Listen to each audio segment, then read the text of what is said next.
tip one is to get injury free. Deal with those niggles. If you've got any niggles, any kind of niggling hamstrings or glutes or calf pain or anything like that, try and get rid of them. If you don't get rid of them, then all that's going to happen is it's just going to bother you all the way through the season, and you're just going to end up getting frustrated. So my first top tip is to try and get rid of those niggles.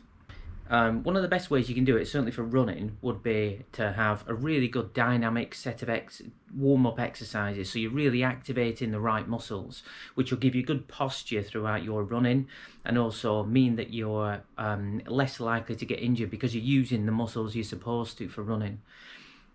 And also then is to incorporate a really good stretching routine at the end. So if you're getting those niggles, incorporate these just to really try and promote recovery afterwards, and really just try and get rid of those injuries. A good sports massage, or go and see a physio and get them dealt with. Try and eradicate those niggles, and then you'll be much more successful in your training.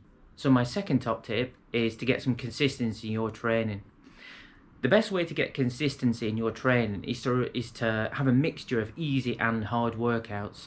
It's been proven in some studies that people who just self-select the intensity that they train at tend to select a slightly too faster pace, so they're in this middle zone. And what that means is you build up quite a lot of fatigue from that session, which you take into the next session that you do a little bit too hard, and then again, and then again, and then again. And all that happens there is you get injuries. So the best way to train is to do a lot of your training, 80-85% of it, at quite an easy level. So that easy level training helps you build up some really good endurance capability, which is essential for a really good race as well. But it also, because it doesn't build up a lot of stress and fatigue, it allows you to train again the next day too. Once you get consistency at a nice easy level, then you can start to build in those harder sessions, and then that's what gives you a bit more endurance, speed, pace, and allows you to really progress. The easy training builds up a bunch of or increases the volume of mitochondria, and then the hard training makes them more efficient. So that's much more effective way to train and get that consistency in your training. My third top tip is to have a specific purpose for every single session that you do. So you should always know what the purpose of any single session is, and the only way to know if you're actually meeting that purpose is by setting your training zones. So in the swimming, biking and running, we set your training zones so that you know exactly what intensity you're training at. So if the purpose of a session is to increase your threshold capability, then you need to train at your threshold.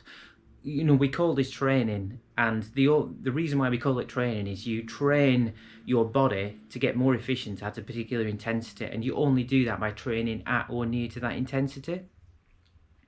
So if you want to improve your threshold, you need to train at your threshold level.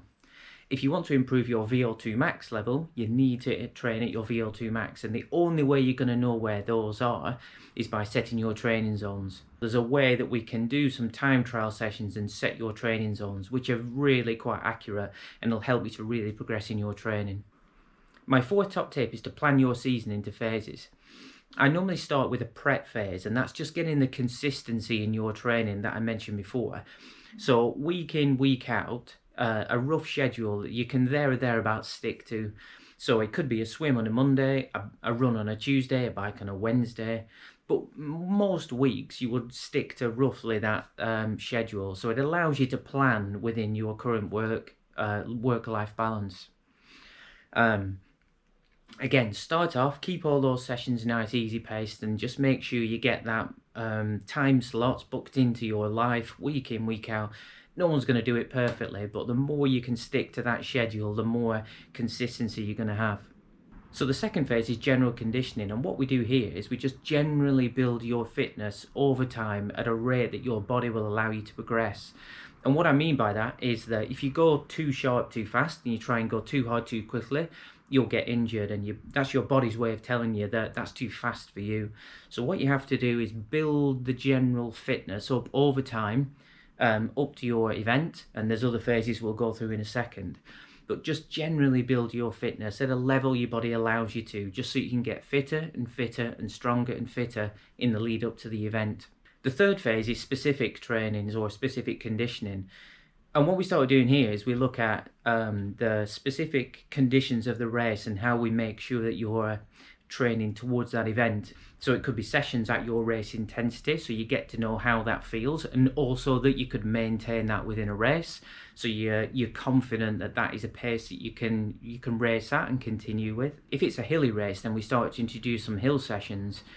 And this is the right time to do it. If you start to introduce them too quickly, too soon at the beginning of your training, there's a danger that your body's not strong enough to be able to deal with it. So we start to look at those within the specific training phase, and then you can start to replicate the conditions that you're going to experience on race day. If it's a hot climate, so if you're going to race in a hot country, there's ways that you can train and get your body used to being in that hot environment. So we start to generally look at we start to specifically look at sessions that are going to get you ready for that race. And the fourth and final phase is to taper down to your event. You've done lots and lots of training, you've got yourself to a good level of fitness. Now what you need to get to do is get yourself into a position where you're fresh and ready to go for the race. So depending on the length of the race that you're racing, depending on how long this period would be, but we look to just taper your training down. So we reduce a bit of volume, keep the intensity, but we reduce the volume so that we know that your body's allowed to recover, and then you're really fresh going into your race. So it helps you to really maximize that race potential. My fifth top tip is to build some confidence going into a race. And throughout the season, what you can do is start to look at some of the weaknesses that you may have. So these could be, if it's your first triathlon, you might be really nervous about the transition. So practice transitions, lay your clothes out, figure out what order you're going to change things in, and then, overcome those weaknesses. So practice those sessions so that, you're really confident on race day. It could be that you're a bit scared of the open water. So, book a coach, get a friend, go down to the open water, spend some time in there. There's tips and tricks and techniques you can use to just overcome that fear and just work on that so that when it comes to your race, you're much more confident in the open water. It could be your ability to push your race pace for the race time. So you might do a race replication. You could, if it's an Olympic distance triathlon, you might do an hour at your race pace, followed by, a short run, just so that you're building confidence that that pace is something you can maintain for the race. And my sixth and final tip is really to have a race plan. So you've done all the training, you've tapered down, you're ready to go, you've built some confidence. What you need now is a plan to execute on the day. And if you think about the race itself, so in terms of the swim, so where you're going to start, are you going to start at the front, right at the start line? Are you going to shoot off and then settle into the pace? And have you practiced that in training? If you're a little bit nervous, are you going to hang back a little bit so that you let everybody go and then you can just have a little bit more room and space to swim in? Are you going to go to the side? So it's really just having a plan for that swim. If it's the bike, again, it could be just, what race, pace, power, speed, heart rate are you actually going to implement on race day. You've practiced this in the specific phase. Now just make sure you've got a plan that you're going to stick to. When it comes to the run, it just could be what is your pace, power, speed, heart rate. Same again, whichever you've got the ability to measure. And what are you going to stick to? It's always so easy to get carried away on race day and think, I'm feeling really good today. Run way faster than you've practiced in training and then bonk at the end of the race. So even if you're going a little bit too fast at the beginning, you get carried away, quick glance at your watch, you're going a bit too quickly, you can settle down because that's the right thing. If the race is going really well, you're halfway through the run, you're feeling great, then you can always decide to push on a little bit more. But they just have a plan for the race, and that could be part of your plan to go at the race pace, and then if you're feeling good, just push on. So practice your nutrition as well. So what are you going to use to nutrition on the day? You would practice this nutrition in your specific race sessions as well, so you're really confident it'll work. And then just have a plan for how often you're going to eat. Are you going to eat to hunger? Are you going to eat when you drink when you feel thirsty? Or are you going to eat at a certain regular intervals? So again, have a race plan with regards to nutrition set up. So they're my top 6 tips for your best ever race. Good luck with your training, and please do let me know how you get on.